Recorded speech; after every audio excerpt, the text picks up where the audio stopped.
Okay, so as you'll probably find in fairly short order if we wind up having a conversation about security, I've got a bit of a bee in my bonnet about mandatory access control. I'm a fan, have been for years, spent a lot of time actually implementing it for some interesting government systems, among others, shall we say. So, first of all, show of hands, mandatory access control, who's familiar with it and who uses it? Just a few, but there are a few. This is good. So, ultimately, the sort of Occam's razor question about mandatory access control and whether you're using it or not is whether your root account is all-powerful or not. So, if it isn't, chances are you're looking at a mandatory access control system whereby you're able to actually have core policy in your system that can't be overridden even by the root user. If you need to change your core policy, then you're looking at a rebuild of the system. So these days, while mandatory access control systems have been around for many years, 20 odd that I know of, these days it's most commonly found in SE Linux, although, as I said, it does have rather an illustrious heritage, and sometimes gets extended, as in the systems I used to work with, to do multi-level and cross-domain security, where you wind up dealing with dominance frameworks like Bell LaPadula, if those terms mean anything to you guys. So if you want to do mandatory access control in AWS, the natural port of call is SE Linux support in a lot of the Linux variants that we offer. But don't forget BSD, which also has its own mandatory access control system, and BSD 9 and 10 images are available in the marketplace as community AMIs. There is currently one feature in AWS as standard that, in my view, implements mandatory access control, and that's Glacier Vault Lock. Anyone had a read through the details on it, and is anyone using it? Not at this point. Okay. The thing about Glacier Vault Lock, we put it together originally for our friends over the pond who work in financial services, and it's all about being able to do assured retention of your log records, or, well, whatever records you choose, in fact. So you create a Glacier Vault, you then set a lock on it, so you define your policy, and then you lock that policy in place. This means that not even the root user in an account can go countermanding that policy or taking it away until the period for which the policy is locked has come up to its end. So a classic case in point as to how people use this is if you have standard business transaction record requirements for 7 years, you can set a vault lock for 7 years on a vault, and when you put a record into that vault, you can have assurance that that record is going precisely nowhere from the point of view of deletion for a 7-year period. We actually got an outfit called Cohasset Associates, who've done a lot of auditing over the last 40 years or so for the SEC, to cast their eyes carefully over Glacier Vault Lock, and they actually reckon it meets the requirements of the specific SEC and FINRA books and records rules. The audit report on their Glacier Vault Lock findings is available on our website if you want to go have a look at it. So how can we make more services behave like this, since obviously this is a valuable function? Well, cross-account capability actually gets us pretty close. So not that long ago, there were some tricks I used to use on Unix systems if I wanted to have a set of files available on a box such that those files were immutable even to the root user. And the most obvious way in which you do that is you stand up another box alongside it, you have the files on that box, you NFS share them read-only, mount them up on the box that you want them to be immutable on, job done. So even root on the box that you've got them mounted on, can't go changing them. So rather than just use a couple of Unix boxes, let's consider doing this in the context of AWS accounts. But first, let's talk a little bit about S3. Ian's already said that S3 started out as a simple storage service, which is indeed where it gets its name. However, these days, it's a rather more subtle and sophisticated storage service with some interesting security extensions. So is that S4, 5, 6? Interesting. There's two particular things that you can do with S3 that make it interesting. Well, three, actually. First of all, versioning. Now, I can see that there's some fellow geeks of a certain age in the room. So please raise your hands if you have and will admit to having banged on a VAX in your youth. We have 2, 3 old VAX hackers here.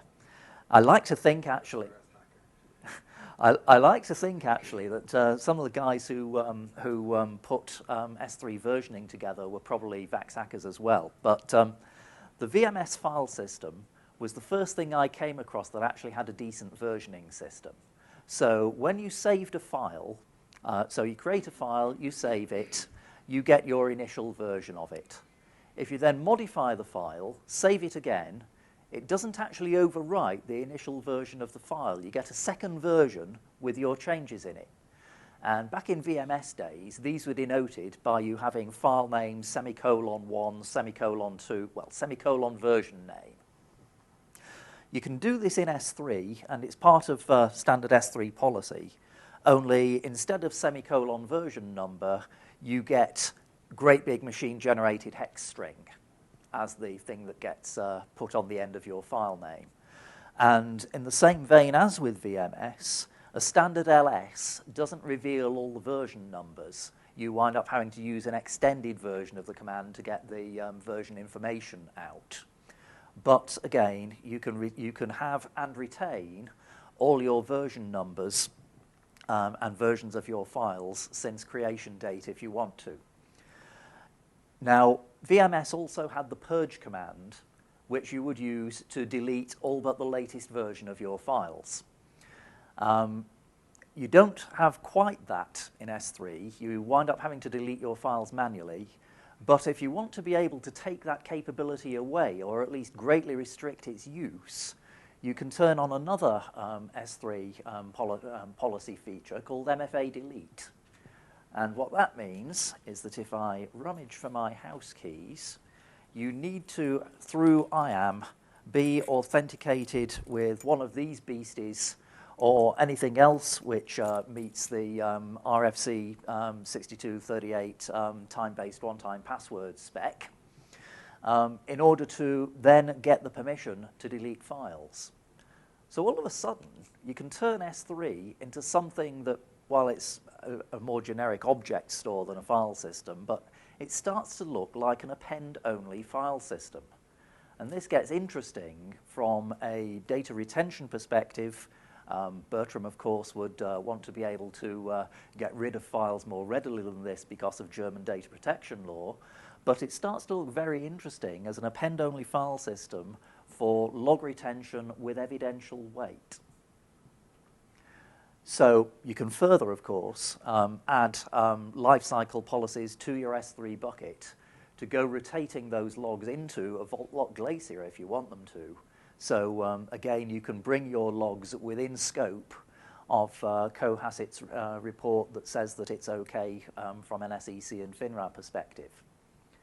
So if we want to look at doing interesting things with logs, these are some of the log sources we've been talking about earlier. Bertram's mentioned some of them. You want to actually make the repository of those logs write-only from the point of view of the environments in which they're generated, again for evidential weight. So you want to set things up so that you can't, from the log generating source, you can't read the data, you can't list the data. You have this black hole that you fire logs into, and once they're beyond the event horizon, there's no divining what their state is. But obviously, if we all remember the April Fool's joke with the data sheet about write-only memory, someone needs to be able to read this thing, those people being your auditors. And there's ways and means of setting this up in interesting ways. So S3 has fine-grained permissions, as we've already talked about with IAM. You have the ability to put objects with S3 put object, do an ls if you have S3 list object, and also get fetch data from S3 with S3 get object.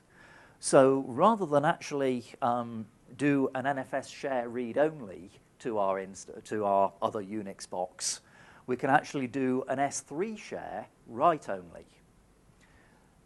So how about we go about setting this up? Now, it was at this point when I was writing this part of the presentation that I realized that slides are not the best medium for trying to communicate large tracts of JSON. So what I've done instead is, in the matter of Enrico Fermi annotating in margins, I've instead said how I went about creating the policy. A very helpful colleague saved me a lot of effort by writing this particular blog post on the security blog, which I strongly recommend taking an RSS feed of if you don't already, because that gives you all sorts of news and information about new security features when they come out, also audit reports. And it tells you how to go about doing cross-account bucket policy for CloudTrail specifically.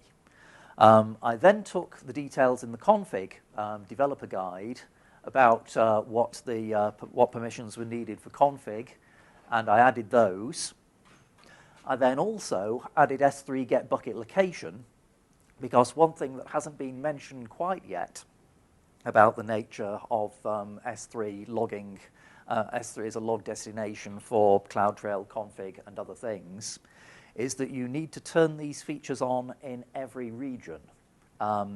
But you can go logging cross-region from all other regions. So you stand your bucket up in whichever region you choose as your home, and you can then log from all the rest of the regions around the globe to it. There's a very interesting document came out just a couple of weeks ago, actually. Are we all familiar with the Center for Internet Security and the CIS benchmarks? Not that many. Perhaps surprising. They're freely available documents giving a set of consensus industry guidelines and recommendations for practice for actually doing security hardening on various things. I'm a big fan of the Linux and Apache ones, and I use them a lot.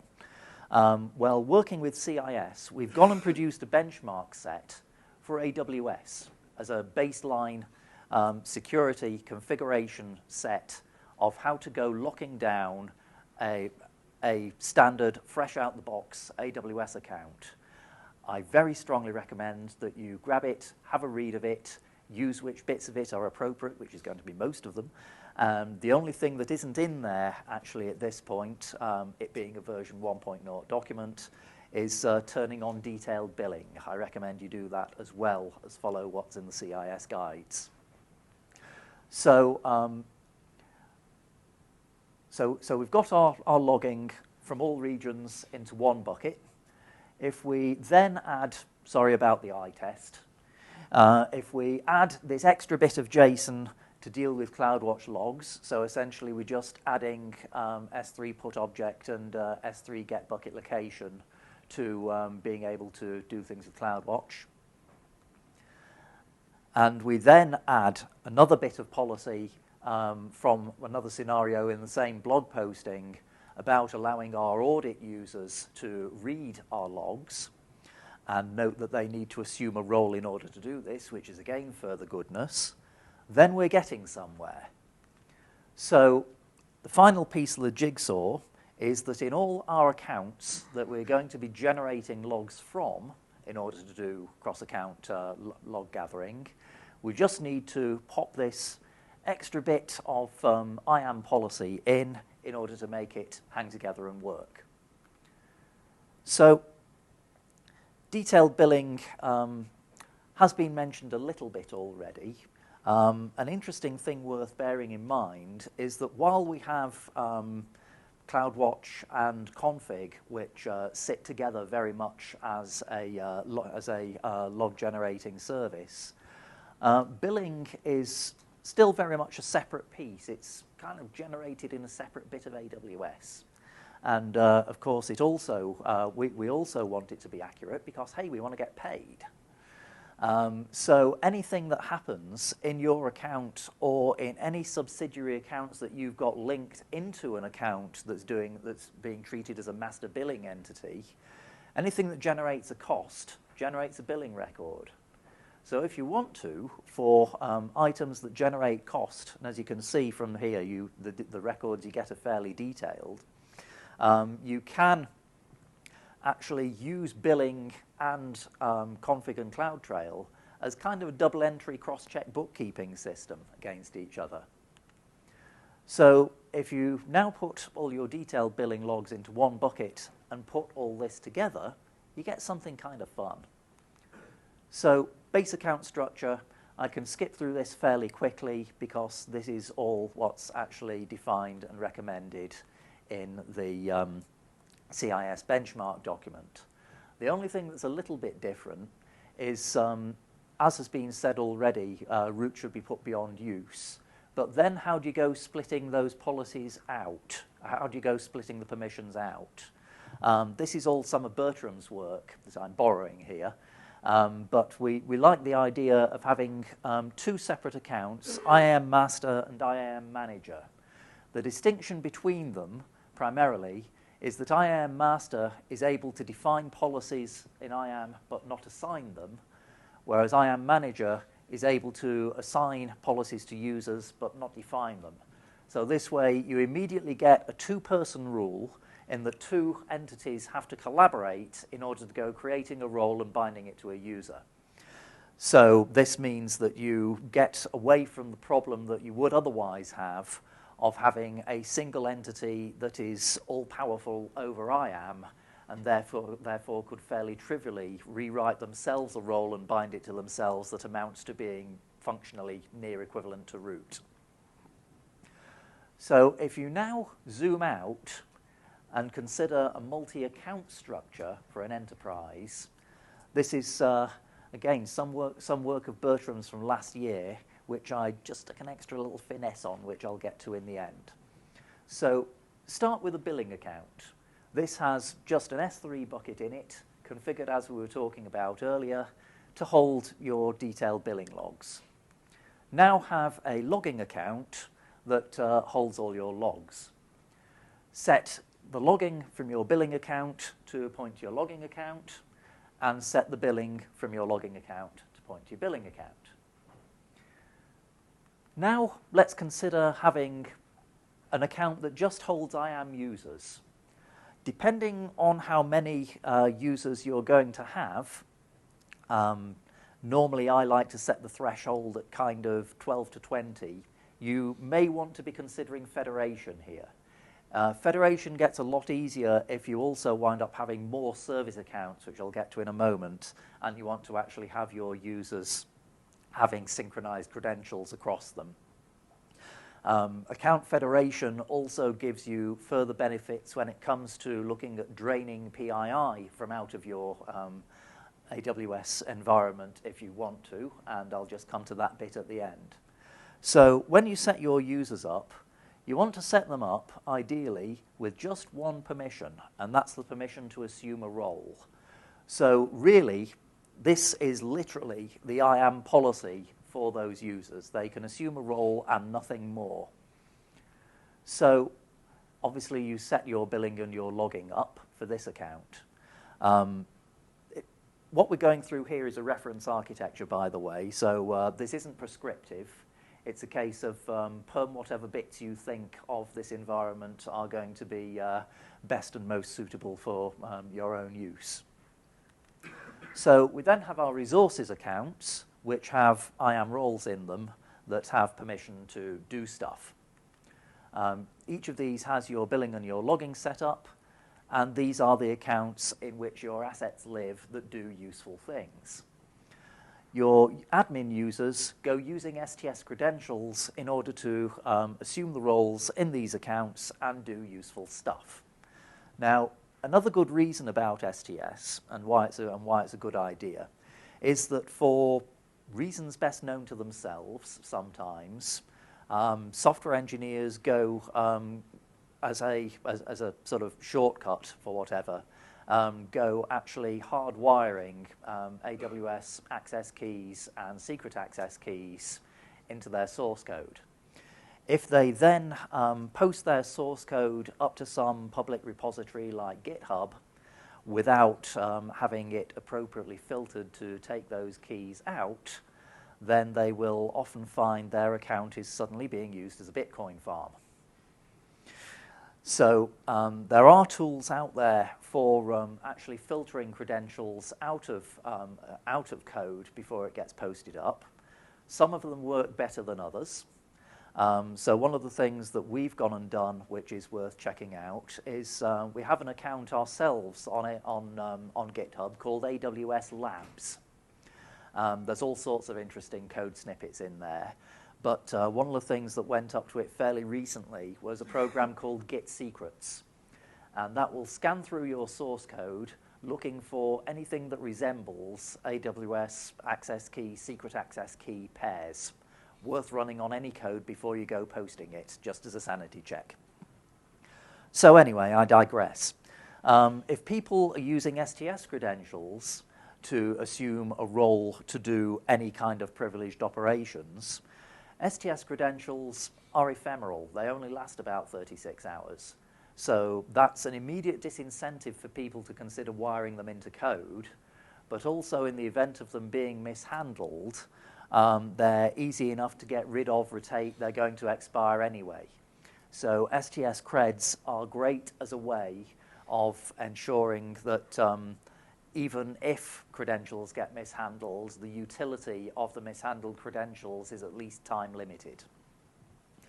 So back to this. You've got a resource account, it's doing stuff, it's generating logs. You're going to have a few of these. There's actually good reason for separating things by account actually as well. You kind of have a sliding scale in terms of just separating things by user, separating things by VPC, separating things by account. If you separate things by account, not only do you wind up with independent generation of logs, independent management of users and policy, independent root users, so you don't have one root user that's omnipotent across your entire estate, but also, imagine, if you will, you're running a dev test environment. And somewhere in this dev test environment, you've got an instance that's in a role that has a permission to make a particular kind of API call. Let's say you're developing a piece of software to do something useful in the event of you getting an auto-scaling event. So you're using an API hook, and you want to do some things to prep your new instance, for example. Now, if that code, while you're writing it, develops the kind of bug where it gets stuck in a loop and starts making API calls rapidly, that's going to look interesting to us. I mean, we obviously do things ourselves to protect our own underlying infrastructure, and some of these things are things that customers also benefit from in terms of being within the same security bubble.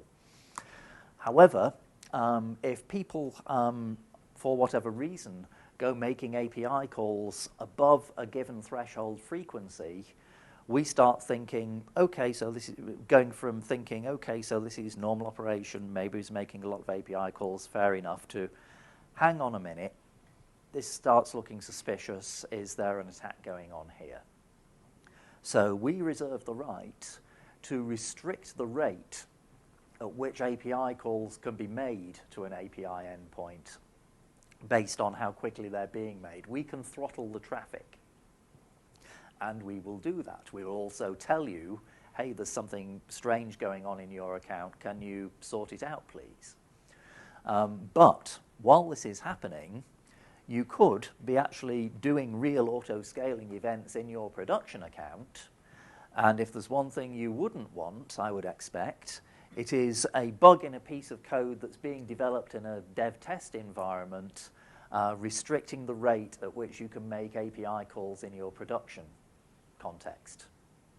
That's why it's great to have them in separate accounts.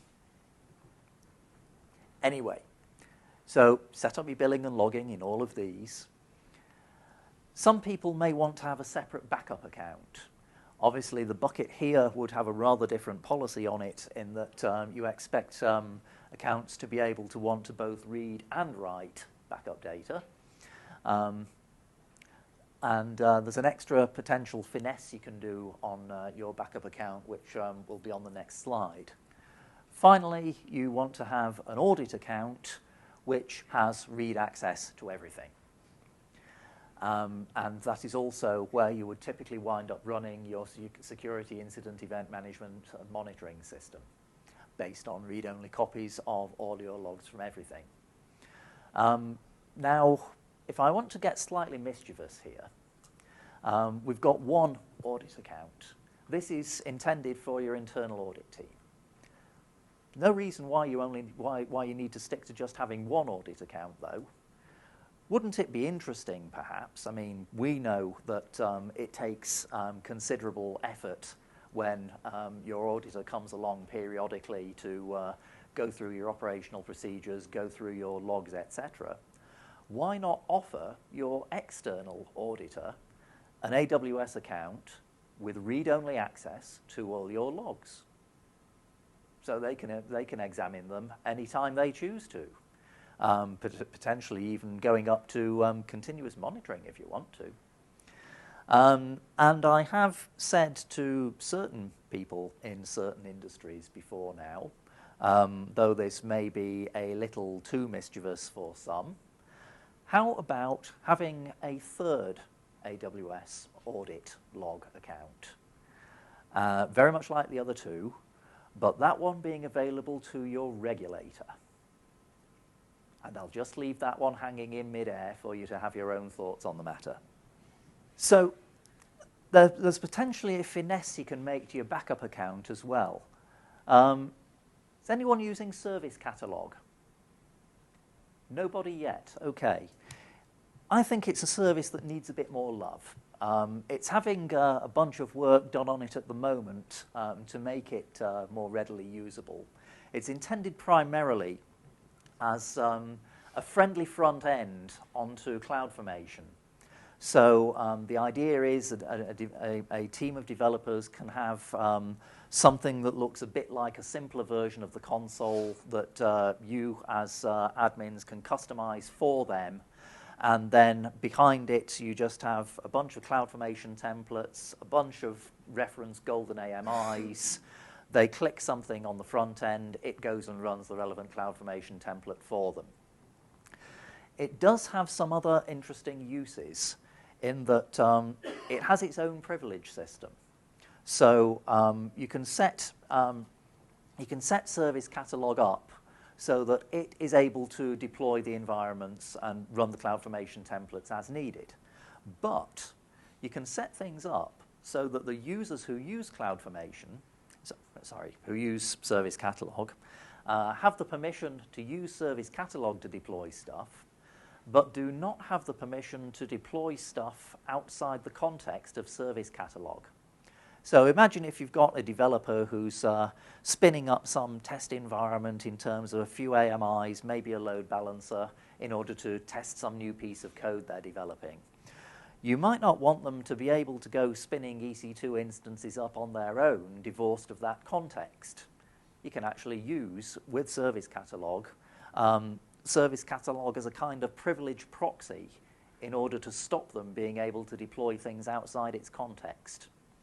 Something to explore, and I think there's probably a few articles in this.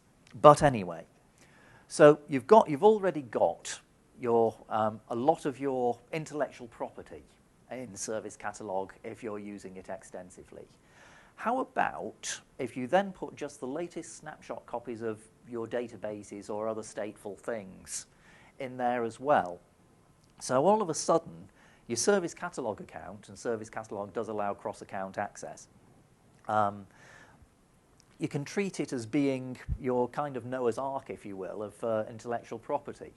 So as we were talking earlier about how some customers choose to replicate a bunch of stuff cross-region to de-risk the eventuality of a big civil contingencies level event taking a region out, this would be the candidate as to what you would copy cross-region. In terms of you would populate your service catalog to the point that you could rebuild the most recent copy of your AWS universe from it. Again, food for thought. So this also is Bertram's work and covered in the new CIS benchmark as to noteworthy events that you would potentially want to go triggering alarms on.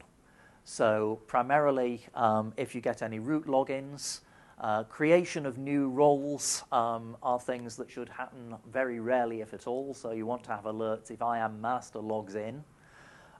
If there's any strange shenanigans going on in your logging and billing accounts whereby new buckets popping up, oh boy, do you want to know about those.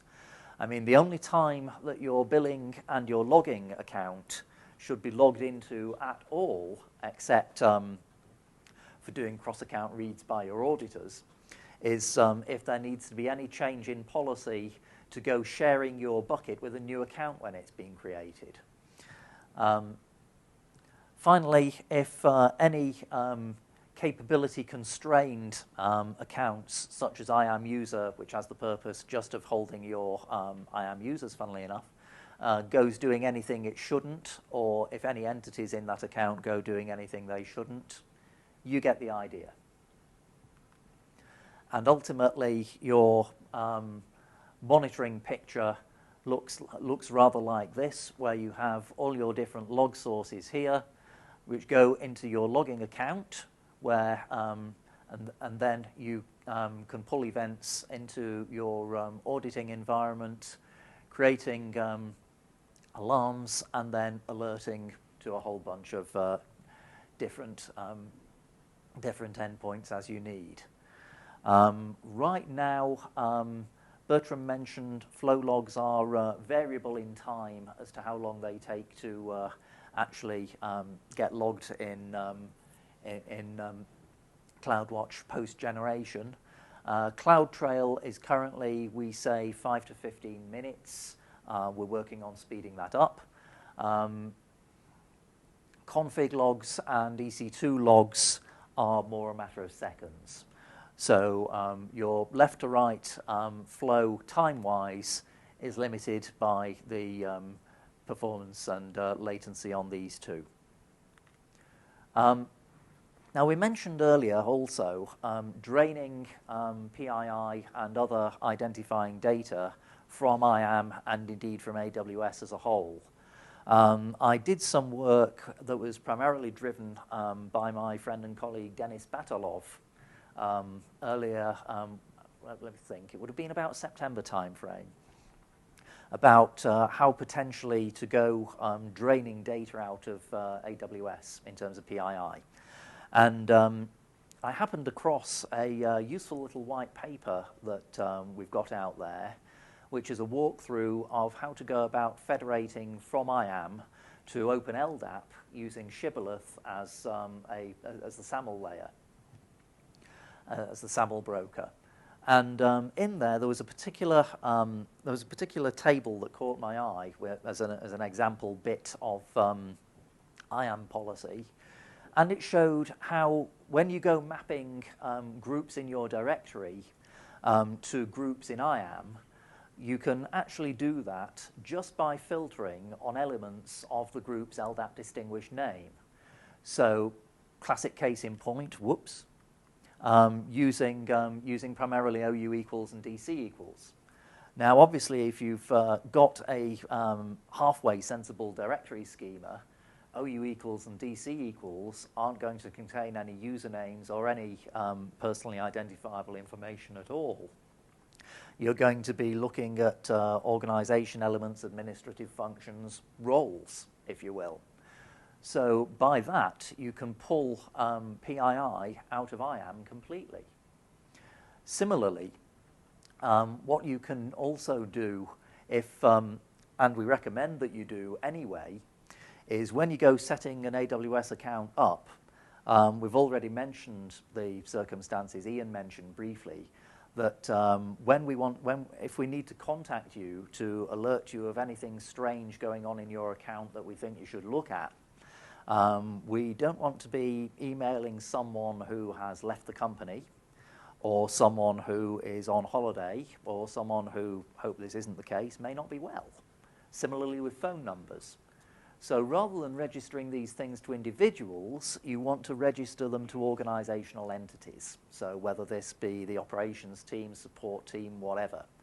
So if you set your email alias that is your root user up to an email alias list that expands to multiple users in your organization, similarly have phone contact details expand to a PABX hunt group, then that also drains PII out of those elements of your AWS configuration. And if you then arrange with your account manager to have your billing done by invoicing rather than on a credit card, hey, no credit card information in there anymore either.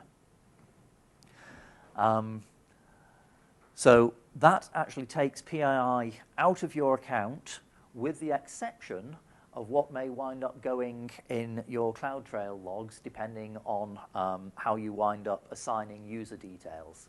But as mentioned, Bertram has ways and means for extracting that information out of those logs for long-term archival, just essentially using a Lambda function that triggers on the event of a new object landing in your S3 logging bucket, pulling the record out, starring out any fields that are considered to be PII, and going and storing it in a second bucket for long-term archival.